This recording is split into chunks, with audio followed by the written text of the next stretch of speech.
At ito na naman ang inyong panaderong waray magbabalik. So ayun mga sangkay, bali share ko sa inyo itong paggawa natin ng tuna bread. Pero bago tayo magsimula ay pakisuportahan itong ating channel, pakilike at share itong ating video. So ayun, ito yung ating tuna bread mga sangkay, pang merienda. Gumawa tayo kalahating kilo lamang ito. Panoorin nyo na lamang po yung ating video simula hanggang dulo kung gusto nyo gawin itong ating recipe.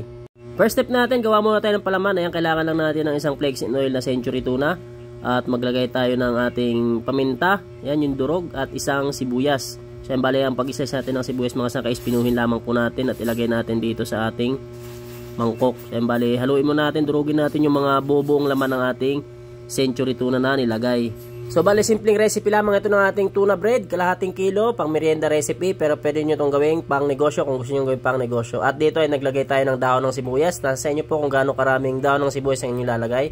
At breadcrumbs para hindi masyadong basa itong ating palaman ng tuna, dahil yung ating century tuna ay medyo marami-rami yung kanyang sabaw, kaya maglagay tayo ng breadcrumbs. So ayun, bali haluin lang natin ng maayos, at kapag nahalo na natin ng maayos ay itabi muna natin, gagawan tayo ng ating dough. Dito sa ating dough ay naglagay tayo ng asukal. Sunod ay maglalagay tayo ng asin. So ayun, bali nakatimbang lahat yan mga sangkay, gumamit tayo ng timbangan. Sunod ay powder milk. Yan. At yung ating mga recipe mga sangkay ay dapat double check nyo bago nyo ilagay para siguradong hindi tayo magkamali. Lard, vanilla at tubig. So yan, yun lang yung ating mga recipe mga sangkay. Simpleng recipe lang yung ating, simpleng ingredients lang yung ating mga ginamit. At tunawin muna natin ng maayos yung ating asukal at saka yung asin bago natin ilagay yung susunod nating ingredients. So balik gagamitan nga pala natin ito ng makina sa pagpapakinis ng ating dough. Next ingredients ay first class flour. Yan, bali first class yung ating ginamit dyan mga sangkay na harina. At maglagay tayo ng bread improver at yeast. Maglagay tayo ng pampalsa. Wag nyo kakalimutan yung pampalsa dahil hindi lalaki yung ating tinapay pag wala tayong pampalsa. Next step natin ay haluin natin, buuhin lamang natin itong ating dough. Inuulit ko, gagamitin natin itong ng makina. Balik kung gusto nyo mano-mano, wala kayong makina, ay pwede naman po kayong magmano-mano ng ating dough sa pagpapakinis. Yung nga lang ay mag-add kayo ng tubig para hindi kayo mahirapan mano-mano sa pagpapakinis ng ating dough kung sakaling wala kayong makina. At ito, ganito kalambot yung ating dough na gagamitan natin ng makina. Ito nga pala yung ating makina mga sangkay, dough roller. Yan, delikado po yan. Sa mga gustong matutong gumamit ng dough roller ay dapat ay magpaturo po kayo sa may alam. Next step, kapag atin na napakinis yung ating dough, cut na natin. So bali nakadepende sa inyo mga sangkay kung gaano kalaki ang inyong dough na paglalagyan ng ating palaman na tuna. At para naman sa ingredients ng ating dough, kung sakaling gusto nyo mag-add ng ibang ingredients na pangpasarap, ay pwede po mga sangkay kayo mag-add gagaya ng mga itlog, iba. Pero kung sakaling mag-add kayo ng mga liquid ay dapat magbabawas din po kayo ng timbang ng ating liquid dito sa ating dough para hindi po sobrang malambot ang ating dough ang kalalabasan. Dahil kapag nag-add lamang po kayo ng for example evap at hindi kayo nagbawas halimbawa sa tubig ay sobrang lambot na po ng ating dough. So dito sa part na ito ng mga sangkay, nakat na natin lahat. Bali magpapalaman na tayo ng ating tuna bread. So yan, bali nasa inyo din kung gaano karaming palaman ang gustong ilagay mga sangkay.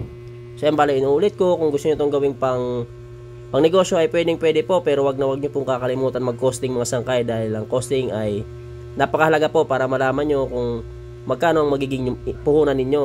Doon nyo malalaman kung kayo ay kikita sa produktong ginagawa nyo, ibibenta nyo. At kung kayo naman ay magmamasa, lalong na kung kayo ay baguhan, ay double check nyo po yung mga ingredients na inyong ilalagay, mga sukat na yung mga ingredients, dahil sayang po kung sakaling kayo magkakamali dahil napakamahal po ng mga ingredients natin ngayon. Kaya ingat-ingat po sa pagmamasa, sa paggawa ng tinapay, sa paglagay ng mga ingredients. Kailangan po ay sakto po yung timbang. Huwag po yung mabilis ang gawa pero hindi tayo sigurado, dahil sayang po yung ating pagod, sayang yung ating puhunan. So ayan, bali lahat at bali itong ating pinapalamanan mga sangkay, isang tray po niyan is 24 pieces po ang ating ilalagay dyan sa isang tray. Maliliit lang yung mga sangkay, mga 25 to 28 grams lamang po yan yung ating dough.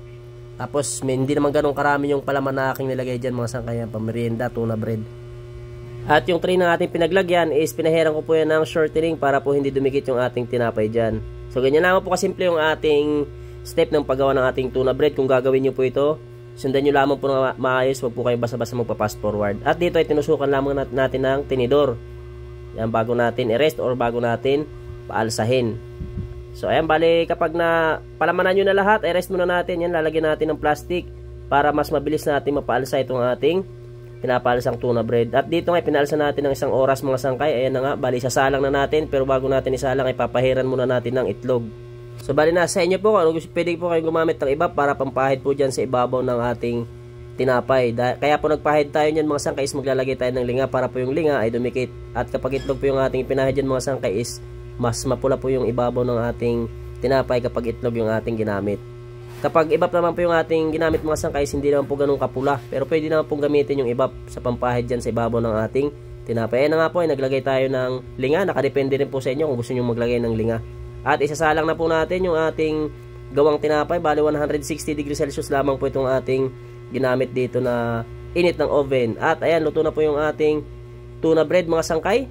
So ayan, napakasarap pang merienda, napakabango mga sangkay. Amoy tuna talaga. Amoy na amoy century tuna. So ayan mga sangkay, mainit pa yan, no? Napakasarap. Kaya nyo ba humawak ng tinapay na bagong labas pa lamang sa oven? Yan, kain ka agad, no? Napakasarap, sarap na sarap ng inyong sangkay dyan mga sangkay.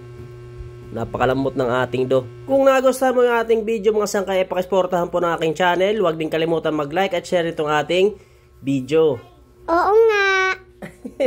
Thank you for watching. See you on my next video. Bye-bye mga sangkay.